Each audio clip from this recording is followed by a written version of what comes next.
Written in voice, inscrit dans la voix posée au bord du cœur. Un nouvel épisode chaque lundi et chaque jeudi.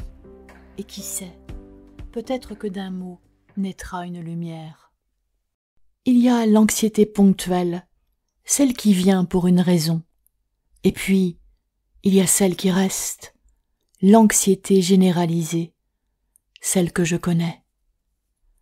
Elle s'infiltre partout, dans les gestes simples, dans une respiration superficielle et trop rapide, dans les nuits longues. Parfois, ce n'est pas le cœur qui s'emballe, ce sont des sueurs nocturnes, suivies d'une sensation de froid, puis des tremblements dans tout le corps. Et le corps, lui, est en mode survie, en mode fuite, en mode défense. C'est un combattant, un guerrier presque. Il ne sait pas se reposer, il ne sait pas lâcher prise, il ne peut pas. Il vit dans l'urgence, une tension extrême, constante. Et bien sûr, les douleurs, les incertitudes, les problèmes financiers, la solitude, tout cela l'amplifie. Et l'anxiété ne vient pas seule. Elle s'enracine souvent dans un manque de confiance en soi, dans l'impression qu'on n'est jamais assez, jamais à la hauteur, jamais en sécurité. Et puis, il y a les traumatismes, ceux qu'on croit oublier, ceux qu'on n'a jamais pu raconter. Le corps, lui, ne les oublie pas. Il continue à les porter. Il réagit encore comme si le danger était là. Alors, même dans le calme, on reste en état d'alerte. On ne se méfie pas du monde, on se méfie de la vie elle-même. On essaie de revenir au présent, de respirer, de se poser. Mais l'anxiété est plus rapide que nous. Elle est dans la gorge, dans l'estomac, dans les muscles. Elle empêche de choisir, de savourer, de s'abandonner. Elle court partout à l'intérieur. Et ce n'est pas que mental, ce n'est pas que physique, c'est psychosomatique. C'est-à-dire que ce qui est psychique s'exprime dans le corps, que le corps parle quand on ne peut plus penser.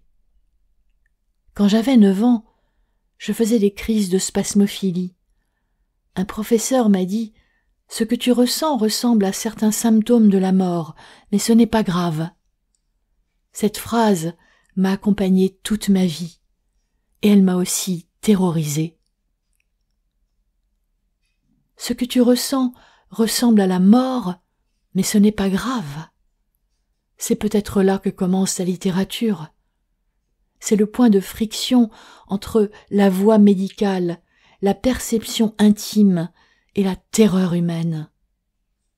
Et parfois, il y a ce moment étrange. Le monde devient flou, comme si tu le regardais à travers une vitre. Tu es là, mais tu ne te sens plus vraiment là. Ce phénomène a un nom, la dépersonnalisation. C'est cette impression d'être détaché de soi-même, comme si tu flottais à côté ou au-dessus de ton propre corps. À d'autres moments, c'est le monde extérieur qui te paraît irréel, flou, étrangement lointain. C'est ce qu'on appelle la déréalisation. Ce n'est pas un délire, ce n'est pas de la folie. C'est une réaction du cerveau à un stress trop intense, une forme de dissociation. Pour ne pas tout ressentir, il coupe, il t'éloigne de toi-même pour te protéger. Mais cette protection peut isoler encore plus, et tu as peur. Peur d'être en train de basculer, peur de ne pas revenir. Alors, j'ai appris à ne plus la repousser. Je parle à l'anxiété, et je lui dis « Vas-y, continue, plus fort, tu peux mieux faire, je suis là, Il n'y a aucun problème, je t'accepte. Et cela aide souvent à la faire redescendre. Parce qu'elle est enfin vue, et parce qu'au fond, l'anxiété ne cherche pas à détruire, elle cherche un endroit sûr, un abri, une présence qui dit « tu peux rester ». Si tu connais ça, si tu vis dans cette tension de fond, je te laisse ma voix. Juste pour que tu n'aies pas à porter ça seul, parce que tu n'es pas seul à vivre avec l'anxiété. Nous sommes des millions. Et ici, en France, cette anxiété prend une couleur particulière. Un pays où l'on doute beaucoup, où l'on pense fort, où l'on valorise l'intellect.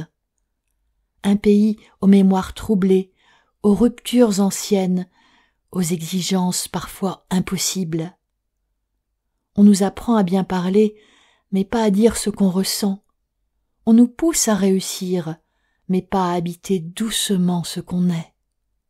Alors, forcément, nos corps crient, ils crient ce que nos mots ne disent pas.